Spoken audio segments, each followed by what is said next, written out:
So today we're going to go over an MMO that started overseas and came over here to the States. It's got collectible cards, sexy girls, and swords. It's a lot... Justin, what are you doing? Hi John, what are you doing on this frequency? Oh, I heard from Phalis that you were, cramping my style? What are you, mocking me? Oh, no, not mocking. It's just that, I've been playing this MMO lately, and it's really kind of exciting, and I just wanted to share it, Yeah, you see, but this game could be considered an MMO, and look, I even had a script written up for this thing so I could do a quick spin-off show. Then again, you've seemed a lot more impassioned about this, so I suppose I could let you do a full episode of this. You'd probably cover a lot more than I would. Wow, you're really being calm about this whole thing. Oh, I'm only being calm because I plan on killing you in cold blood once this is over. Understood. Alright, well, since I'm going to be going to hell in a handbasket anyways, I might as well go all the way. This is the YCPT grinder, and it's time to look at Sword Girls. Damn it, Justin, that's my catchphrase!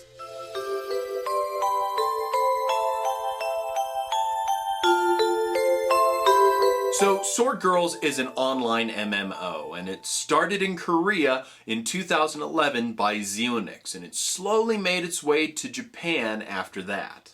The English version has been in open beta since March of 2012, and it looks like it's been trying to catch up to the other two, as they've been releasing new expansions every month, with the Korean version having over 16 expansions out already, and the American servers only having 5 expansions. It's an online flash CCG. Now, I should make it really clear that this is not a TCG, a trading card game. This is a collectible card game, and I'm going to be nitpicky about it. I'm sorry about this, but there is no online trading, and that can be a problem. There's only collecting. The story of the Sword Girls world starts off pretty basic, but for the inquisitive player, it can get quite deep in several different story arcs that, even in Korea, are still ongoing. The story written on the website proper is lackluster at best and is just not very interesting. And while several people have said that it's a direct translation from the Korean website, well, I'm sorry, I've gone onto that site and searched extensively and not found any such story. The quality of the writing here is that of a 14-year-old who was given several of the cards and told to write a story using these images. Dude, harsh. I'm sorry, I have no love for poor writing that's being passed off on a professional site. Ah, so you mean like that book, Twilight...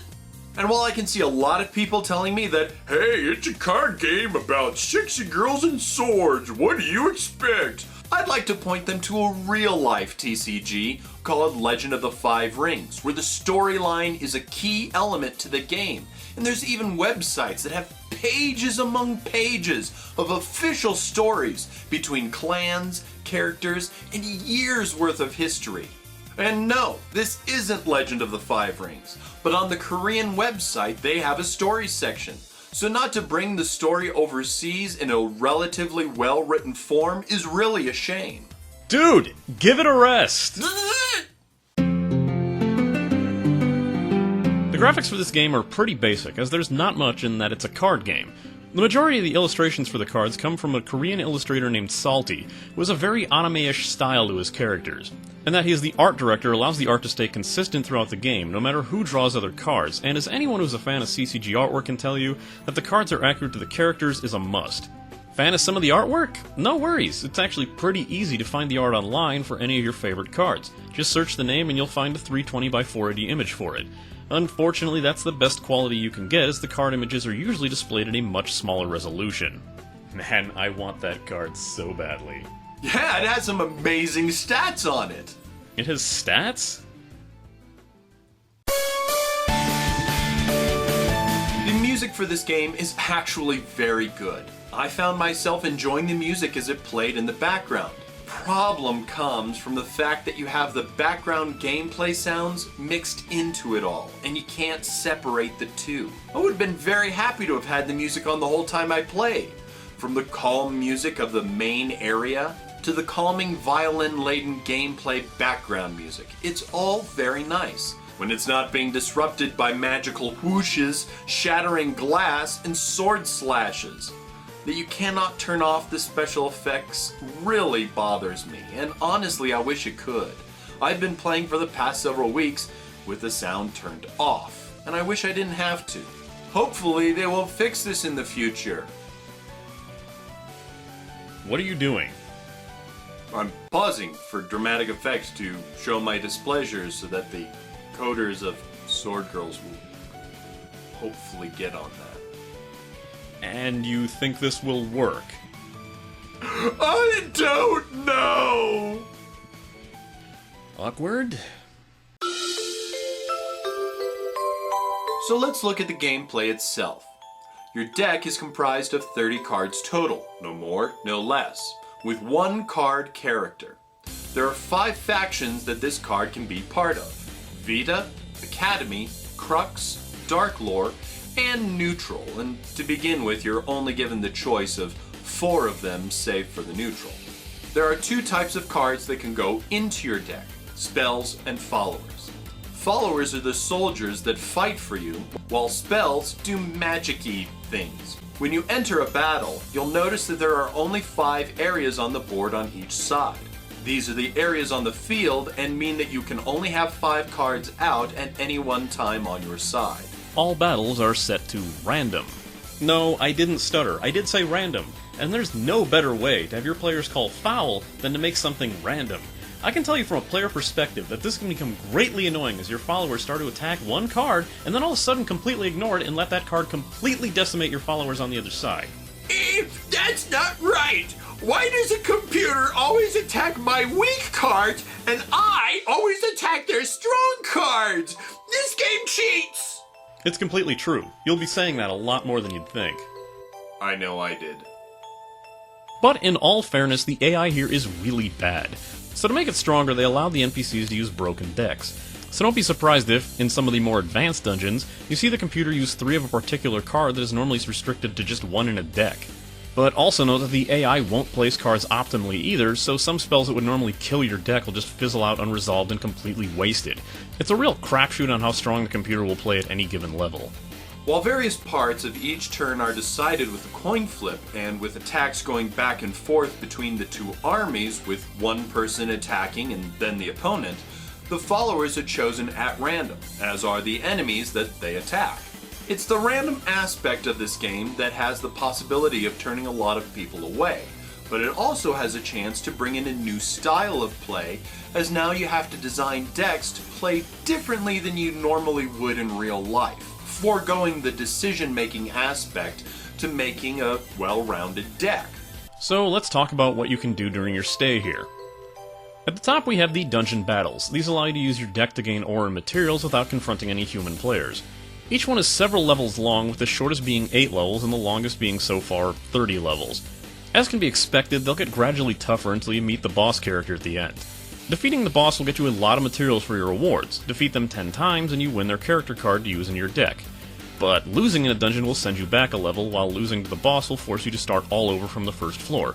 You can continue by buying a continue coin using 25 tokens, which is basically a real-life quarter. Next down is the fight area, where you can play against other players.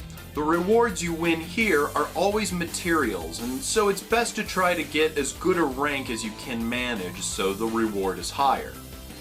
After that is the shop, which we'll go into later. The area where you modify your deck, and then the lab area.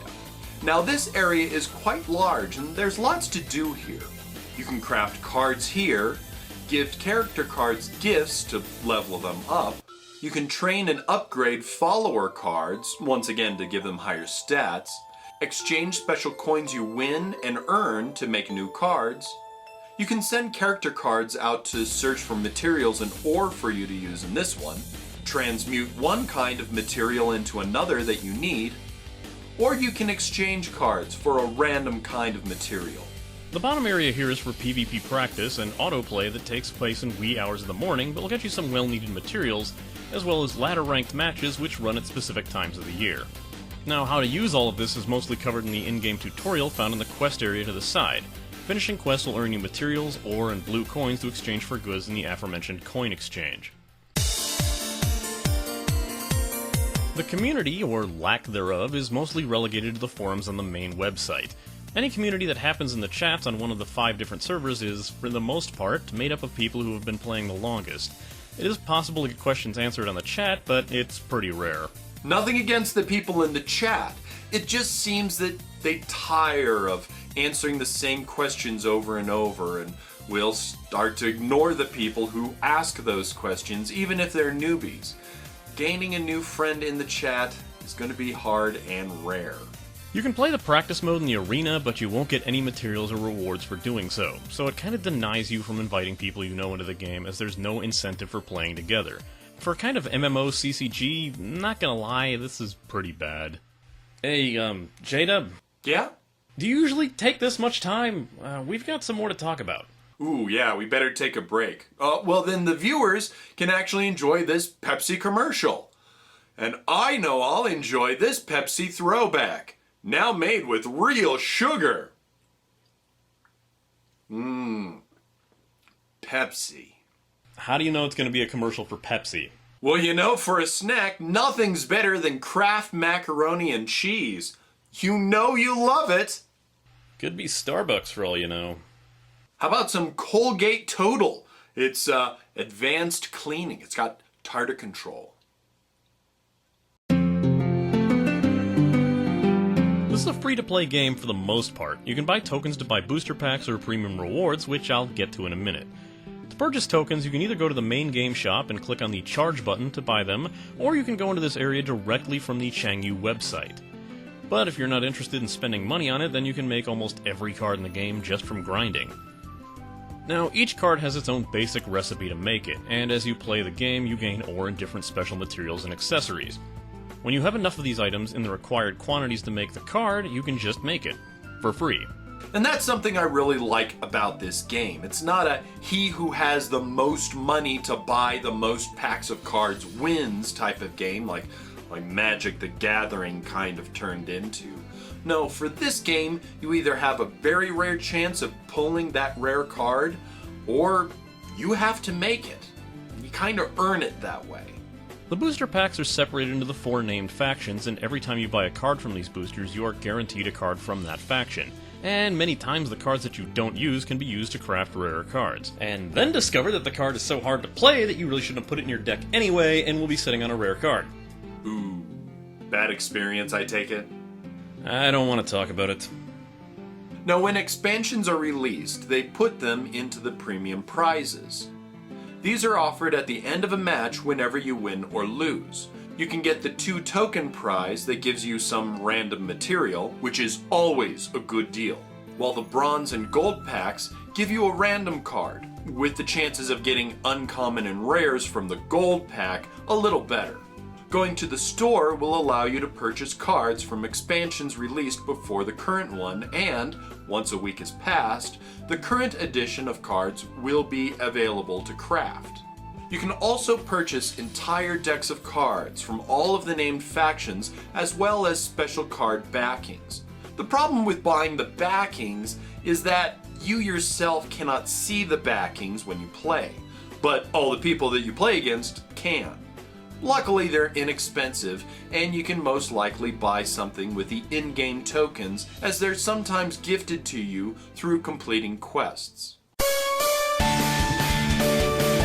So we've talked about the good, the bad, and the ugly with this game. Here's our final rating. Stop taking all my taglines! The game plays very much like a CCG and has several strategies unique to each of the 4 factions. I really get the feel of Legend of the Five Rings when I play it, where you can make a very straightforward deck with any of the cards of any faction, but you can craft some very devious decks that play off of the special features of each individual faction.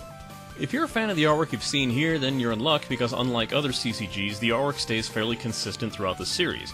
Some cards are bright and silly, while other cards have you looking at the artwork and wondering what the story behind that one is. And if you're a fan of women with swords, well, there's plenty of fan service to be had here as well. It's a flash game, and so it loads fairly quickly and is not a resource hog. If you've been interested in CCGs, this is a pretty simple game to understand and just as easy to play, while still giving you a basic idea of the more complex aspects of these games. It won't take long to understand, but it will take a while to fully grasp what you can do, and to me, that's the benchmark of a great CCG. You only get one card in a pack, and the chances of getting a rare card are slim to none, but you can make almost all the cards in the game through crafting, so there's really no loss there. While the game does grant you bonus tokens on occasion for completing quests, it's not a terrible idea to add a few more so that you can make use of the bonus cards at the end of each match, save your progress in a dungeon while still playing other matches, or even continuing after a lost boss match to save you the headache of climbing back through the entire dungeon all over again. I think it goes without saying that if you aren't into the whole collectible card game genre, then you should give this a pass. Making decks that work in this game take time and a thought process that, if you don't like it, it'll bug you. There's really no good way to play with your friends in a PvP in this game, as the chat covers part of the screen when it pulls out during a match. So unless you have Skype, you'll probably be playing the majority of this game alone. And there's no trading cards here either. And I understand why, but that takes out another level of player interaction. And the story that's posted on the site is very weak. But I did post about how weak it was and how I'd like to see it stronger in the forums, and I actually got a quick response from the staff asking how it could be improved, and so that's a very positive thing, to know that they want to make this a good experience for all of its players at many different levels. Random battles make this less about personal strategy and more about luck of the draw, no pun intended. There are a few things more frustrating than watching your hopeful strategy crumble or being one turn away from victory only to have those plans shatter at the loss of a coin flip. If you're finding yourself instinctively clicking on the cards you want to activate or target, and can't get used to the fact that you can't control the outcome of your battles, steer clear. I like this game a lot. I used to be a huge trading card game player in the 90s with Magic, Pokemon, Legend of the Five Rings, and this just brings back a lot of memories and got me excited about playing CCGs again. While I left my card gaming days back in high school, it's something I've always enjoyed to an extent, besides not being very good at them. However, this game is a fun distraction, can be really interesting to see just what cards work well together, and it's a lot simpler to get into than other CCGs. Next time we go over... That's my line.